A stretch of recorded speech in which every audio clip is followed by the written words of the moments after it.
বর্তমান বিশ্বের স্মার্টফোন বাজারে যত ব্র্যান্ড রয়েছে তার মধ্যে সবচেয়ে বেশি আলোচিত নামগুলোর একটি হলো আইফোন।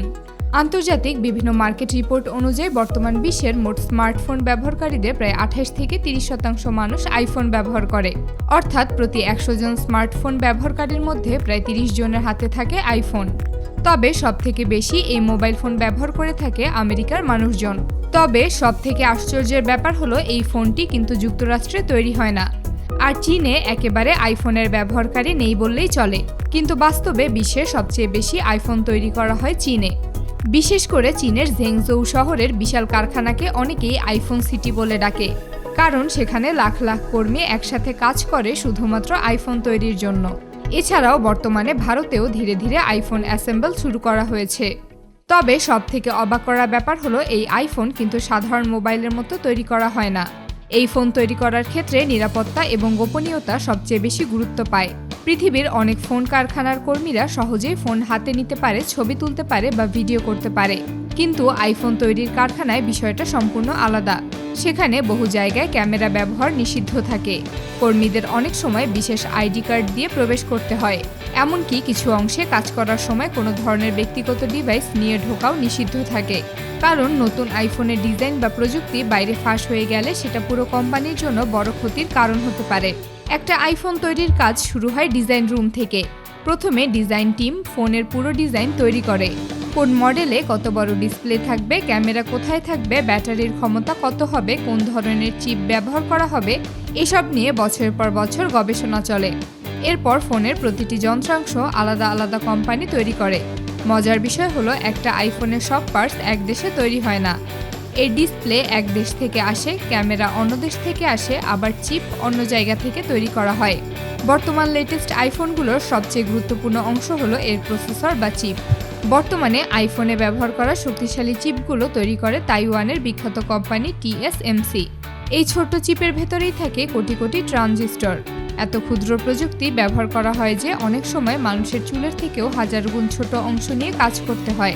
এই চিপ তৈরির জন্য বিশাল সেমিকন্ডাক্টর কারখানা প্রয়োজন হয়, যা বিশ্বের মাত্র 2 থেকে 3টি দেশেই রয়েছে। এরপর আসে ডিসপ্লে। আইফোনের ওলেড ডিসপ্লের অনেক অংশ তৈরি করে দক্ষিণ কোরিয়ার স্যামসাং ইলেকট্রনিক্স এবং LG ইলেকট্রনিক্স। এই ডিসপ্লে তৈরির সময় হাজার হাজার ক্ষুদ্র পিক্সেল আলাদা করে বসানো হয়, যাতে রং আরও বাস্তব মনে হয়। তারপর ক্যামেরা সেন্সর তৈরি করে জাপানের সনি। বর্তমানে আইফোনের ক্যামেরা এত শক্তিশালী হয়ে গেছে যে অনেক সিনেমায় আইফোন দিয়ে ভিডিও শট নিতে দেখা গেছে। যখন সব যন্ত্রাংশ প্রস্তুত হয়ে যায় তখন শুরু হয় সবচেয়ে গুরুত্বপূর্ণ ধাপ, অ্যাসেম্বলিং। চীনের বিশাল কারখানায় বিভিন্ন দেশ থেকে আসা যন্ত্রাংশ একত্র করা হয়। হাজার হাজার কর্মী এবং রোবট একসাথে কাজ করে। প্রথমে ফোনের মূল ফ্রেম তৈরি করা হয়।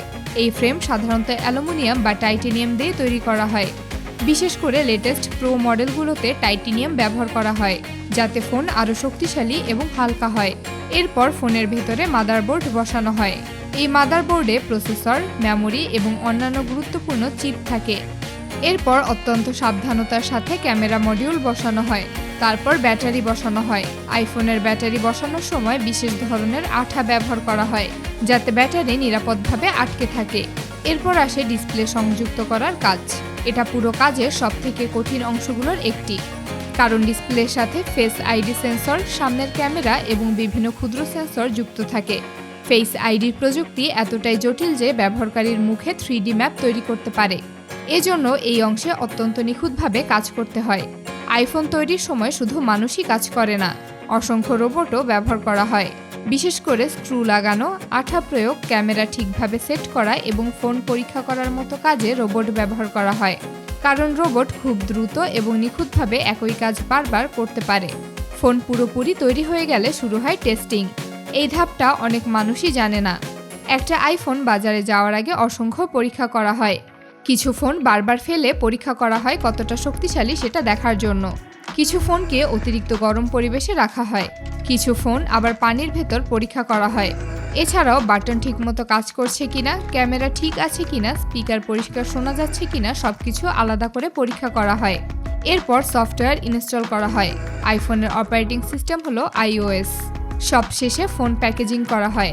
মজার ব্যাপার হলো আইফোনের বক্স ডিজাইন করতেও আলাদা টিম কাজ করে। কারণ কোম্পানি চায় ব্যবহারকারী যখন প্রথমবার বক্স খুলবে তখন যেন একটা প্রিমিয়াম অনুভূতি পায়। এরপর বিশ্বের বিভিন্ন দেশে বিমান এবং জাহাজের মাধ্যমে আইফোন পাঠানো হয়।